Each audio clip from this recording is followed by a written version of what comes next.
When we bring up the name the Jesuits, many will be struck by images of shadowy figures in the back halls and dark alleyways of the Vatican. The Jesuits are said to be a sect of militant monks who function within a structure similar to the Freemasons. The Freemasons are, in reality, the modern-day Knights Templar.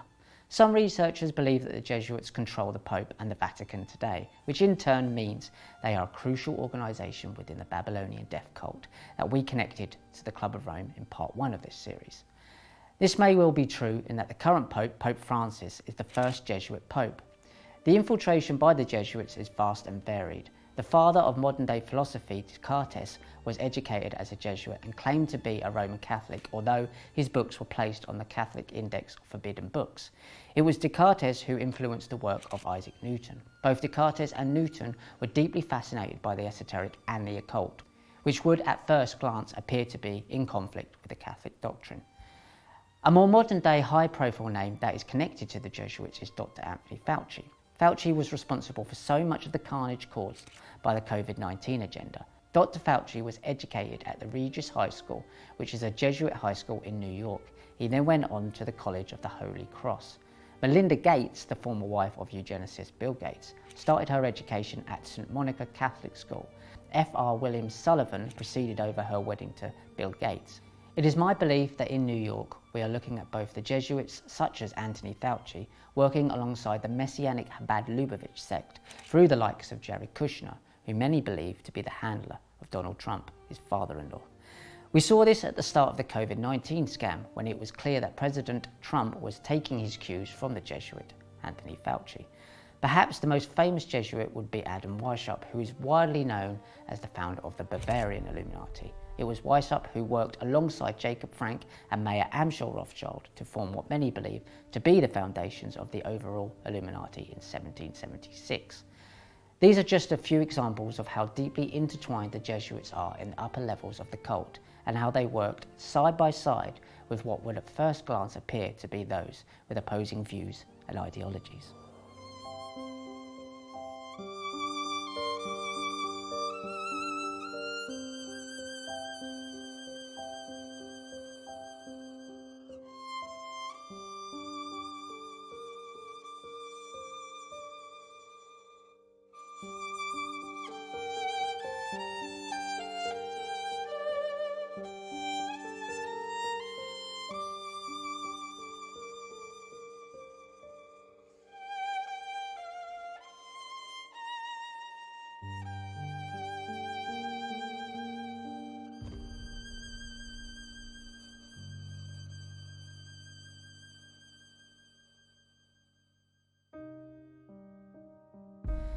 The founder of the Society of Jesus, better known as the Jesuits, was the Spanish Inigo Lopez, who was born at the castle of Loyola in 1491. He later romanticized his name as Ignatius of Loyola.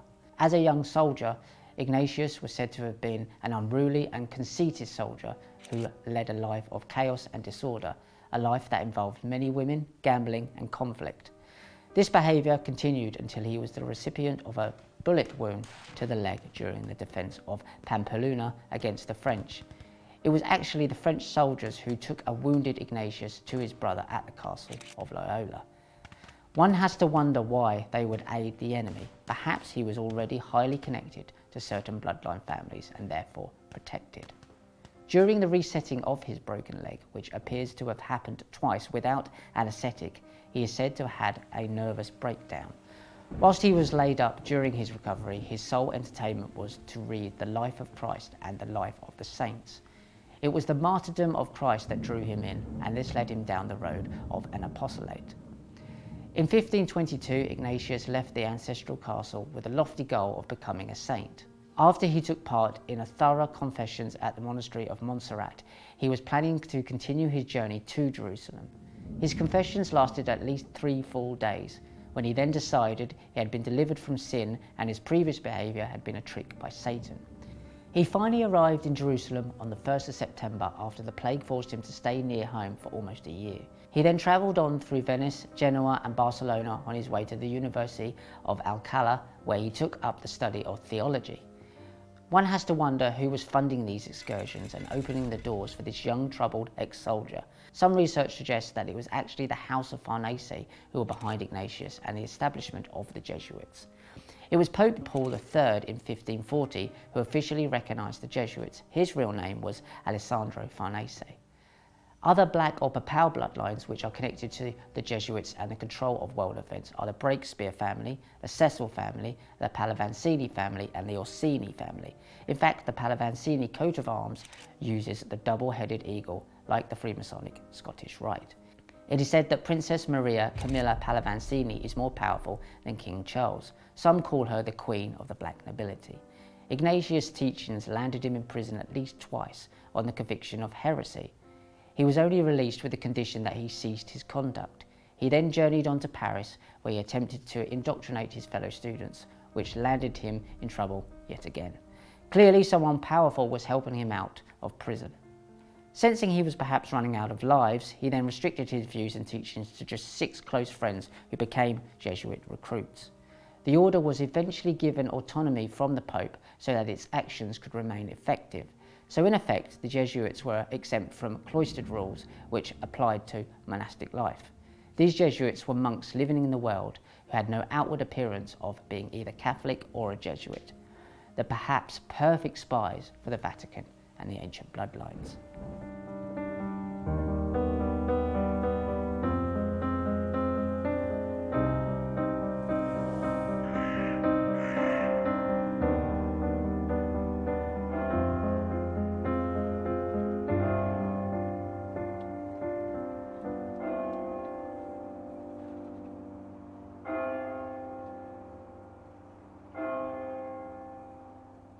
Around 1572, it was Pope Gregory VIII who bestowed upon the Jesuits the right to deal in commerce and banking.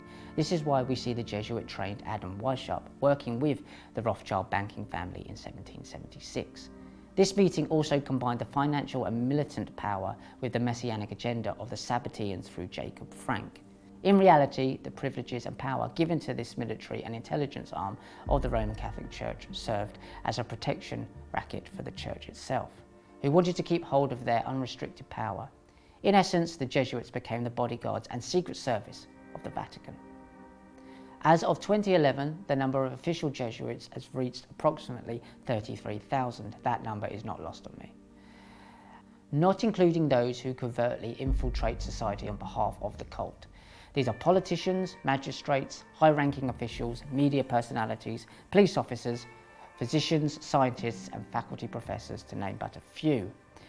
There are at least 128 Jesuit colleges and 1,680 Jesuit academies situated in all corners of the world.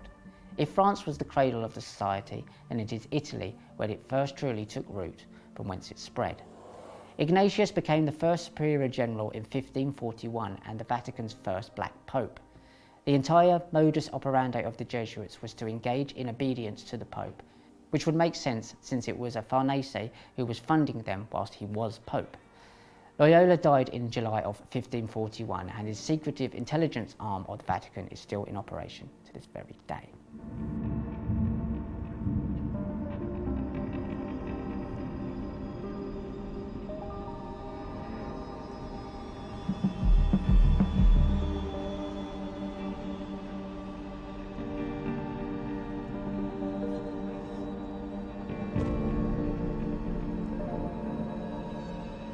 The very nature of a society that works in the shadows, such as the Jesuits, will lead to participating in major deceptions throughout history. The Jesuits may have had a hand in the assassination of Abraham Lincoln, which would make sense if you bring together the threat that Lincoln posed to the private banks.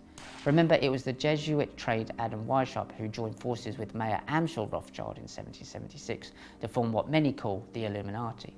The private banking arm of the cult is practically run by the Rothschilds for their black nobility masters. In the book, The Suppressed Truth About the Assassination of Abraham Lincoln, it is claimed that Giovanni Antonelli, a cardinal and secretary of the Papal States under Pope Pius IX, supervised the plot to kill Lincoln with the help of the Jesuits. President Lincoln was shot by John Wilkes Booth at the Ford's Theatre in Washington, D.C. on April the 14th, 1865, and died the following day. Booth was allegedly joined by 10 co-conspirators, of which 4 were Roman Catholic. One of the main conspirators, John Surratt, was himself a Catholic, escaped to France, Canada, and then Europe with the direct assistance of the Catholic clergy. Whilst there is little clear evidence that the Jesuits were involved in the assassination of Lincoln, there is enough there to warrant further investigation. Another assassination that has close connections to the Roman Catholic Church is the assassination of President John F. Kennedy.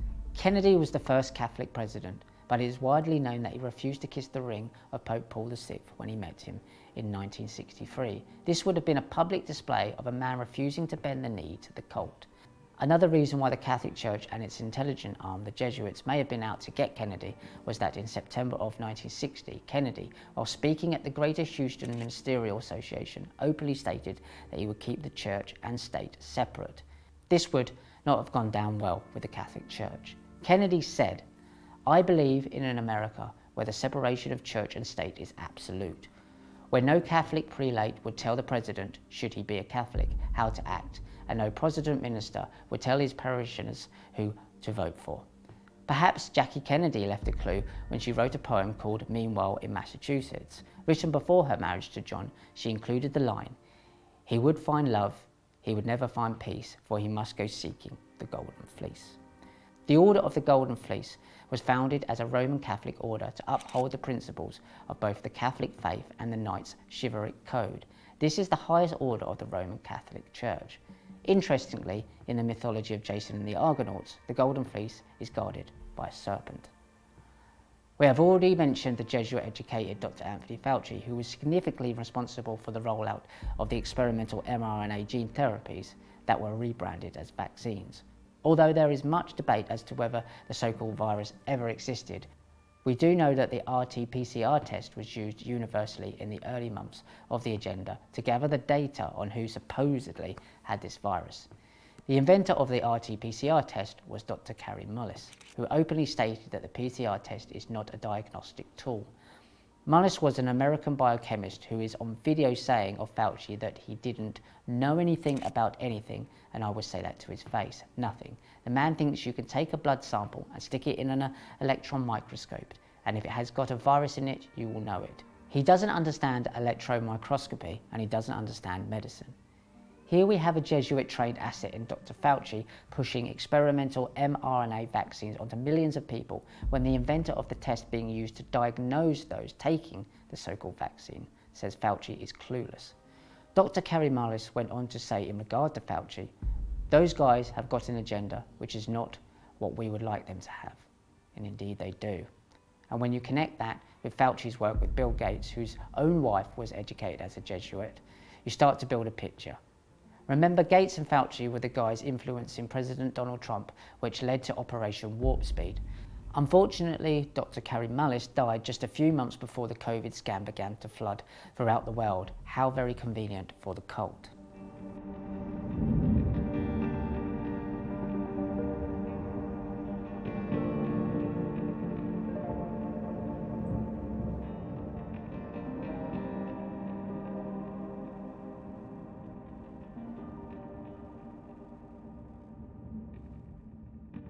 Some researchers have claimed that the Catholic Church is at odds with the Jesuits, and at certain levels they may well be. Just because one level of an institution is at odds with another faction in public, that does not mean that they do not join at the apex, and in this case I believe they certainly do. We only have to look at the current Pope, Pope Francis, to see that at least today the Jesuits are in control of the Vatican. At least it is supposed to appear that way to the public. If we take into account that the Farnese family funded the Jesuits into existence, then by default it would be that the Farnese family would control the Vatican, if not in name, then certainly through the nobility bloodlines that intermarry with each other. This family can be traced back to at least 984 AD. They then increased their power in the 15th century. In fact, the Farnese family can be connected to the Vatican via Pier Luigi, who was the son of Renanzio Farnese the Elder, who is considered the founder of the Farnese fortunes. Pier Luigi married a member of the ancient baronial family, which is the family of Pope Boniface VIII. His daughter, Giulia, was a mistress of Pope Alexander VI. She persuaded the Pope to bestow on her brother Alessandro the title of cardinal. Alessandro eventually became Pope himself under the name Pope Paul III. The official story is that the Farnese family died out in the 18th century, with all of their valuable collections being passed on to John Carlos of Spain. In reality, the nobility families are one big family. One of the most incredible symbols that this Saturn death cult still exists today is the Farnese fortress in Lazio, Italy. What is fascinating about this building is that it is built in the shape of a pentagon. This stunning building was of course the inspiration for the US Pentagon, which acts as the headquarters for the United States Department of Defense. The pentagram, different from the pentagon, is a regular 5-pointed star polygon formed from the diagonal line segments of a convex regular pentagon. These families know the power of shapes, signs, sounds and symbols, and this knowledge is passed down through the secret societies such as the Jesuits. The pentagram fits inside the pentagon, perhaps symbolizing that the Saturn death cult sits inside the protection of the pentagon. At the center of the pentagram is another pentagon, and it goes on. The pentagram is often inverted by Satanists, as is the crucifix. An example of this can be seen by the symbology used by Elon Musk. The inversion of the pentagram inverts the pentagon at the center, which represents the principle of so above as below. Some researchers say that in the map room of the Farnese fortress is a painting of the world showing Antarctica. The map room was designed in the 1500s, but Antarctica was not officially discovered until the 1770s. This is because the likes of the Farnese family and Christopher Columbus, who was funded by Catholic monarchs Queen Isabella I and King Ferdinand II, were working from ancient maps. Columbus knew very well where he was going. He never discovered America, he just followed those who had sailed to the land centuries before him. Author Amy Hunter writes in her book Ickonic that the Roman house of Farnese was at one time the most powerful Roman family in history who ruled when the Jesuits were established. And as we know from episode 1 of Cults, Conspiracies and Chaos, the Roman Empire never fell. It simply faded into the background and now functions covertly. This includes the Jesuits.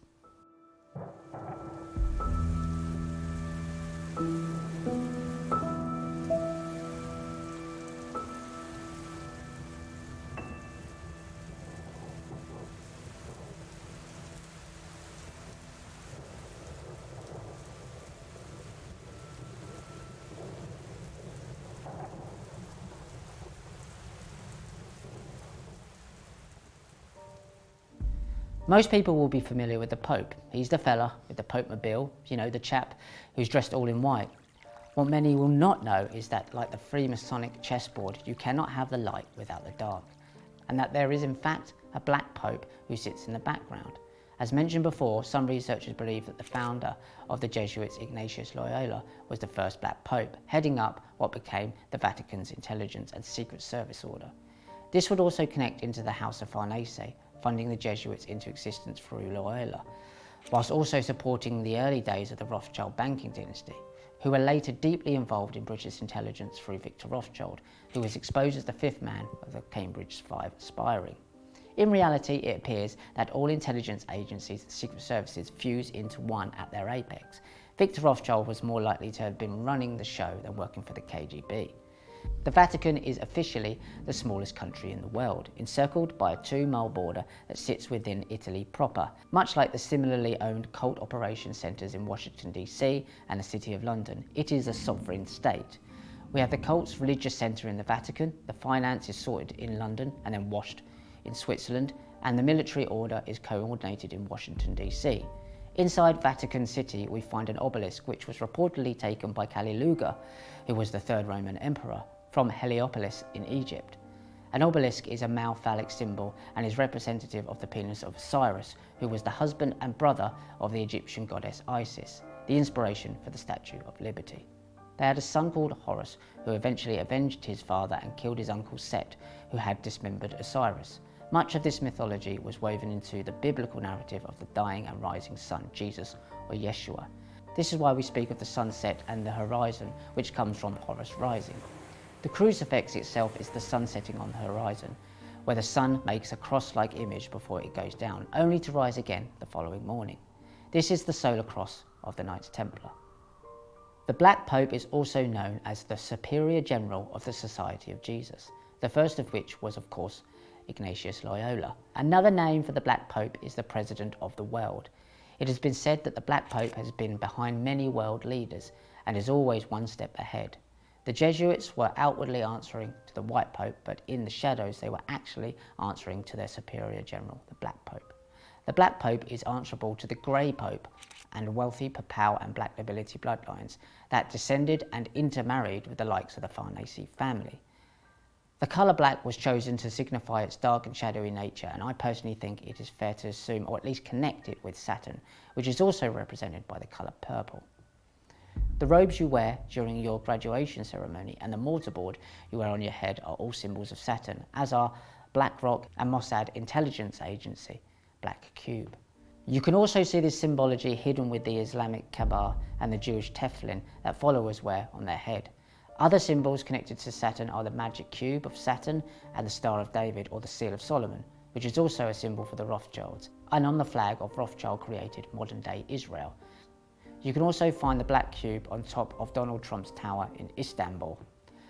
After one Black Pope retires or dies, the next Black Pope is elected by the General Congregation of Society. They then hold that position for the rest of their lives. The current Black Pope, as of 2024, is known by the name Arturo Marcelino Sasso Abascal, who is also a Venezuelan Catholic priest, who was sworn into the position on October the 14th, 2016. He is the Society's 36th Superior General. He oversees all financial and intelligence activities of the Jesuits worldwide. So when you think of someone like Dr. Anthony Fauci, this may be where he is getting his orders from. Now we know about the White Pope, and many already know that there is a Black Pope who rules over the Jesuits. And even though the Black Pope rarely gets a mention, even less is said about the Grey Pope, who some believe to be the true ruling power in the Vatican. Some research suggests that the Grey Pope answers to the Breakspears. William Shakespeare was perhaps a Breakspear himself. Other controlling families include the Orsini family, the Aldobrandini family, and the Farnese family. In fact, Pope Clement VIII's real name was Ippolito Aldobrandini. There are other bloodlines, but these are some of the main bloodlines behind world events. David de Rothschild married into the Aldobrandini family when he wed Princess Olympia Aldobrandini. Together, they have 4 children. Pepe Orsini is believed to be the current Grey Pope. He is from the wealthy and ancient Orsini bloodline. The House of Orsini is an Italian noble family that was one of the most influential princely families in Rome. Members of the Orsini family include 5 white popes, one of which was Benedict VIII. This is yet more evidence that the Roman Empire, which was the continuation of the cult of Babylon, never fell. It simply moved into the shadows and employed the likes of the Rothschilds and Rockefeller families to take public scrutiny. This is partly why the Rothschilds changed their name from Bauer to Rothschild, which means Red Shield. Their job is to shield these ancient bloodlines from public view. Pepe Orsini and the Orsini family are said to be descendants of the Julio-Claudian family, who were the first dynasty of Roman emperors. All emperors of that dynasty were descendants of Julio Caesar's family, which of course includes Julius Caesar, the master of Rome following the Civil War. We are looking at ancient Babylonian bloodlines that are still in power today, and Pepe Orsini, being the Grey Pope, makes this evidently clear. All roads lead beyond Rome and towards the Babylonian Saturn death cult that inverted the teachings of the ancient mystery schools and withheld that knowledge from the public in order to control, abuse, and manipulate them. How long are we going to allow these ancient Satanists to control almost 8 billion of us here on planet Earth?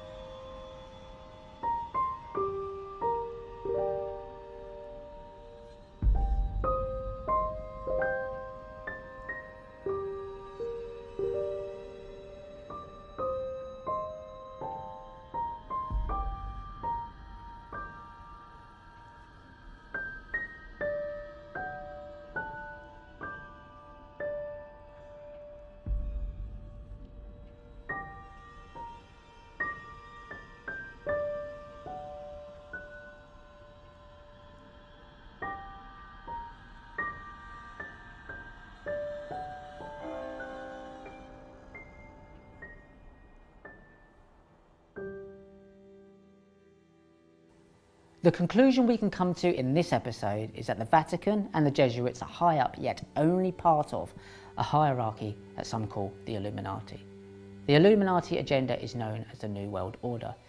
It appears that ancient bloodlines such as the Farnese family and now their descendants not only control the likes of the various popes, but trace their lineage back through the Roman Empire and on to those who ruled Babylon and Mesopotamia thousands of years ago. Perhaps they even took their orders and share their DNA with those that we call the Watchers or the Atlanteans. What we can conclude is that the Saturn death cult of those days is alive and with us today, functioning through the intelligence arms of the Jesuits and the higher echelons of the Vatican.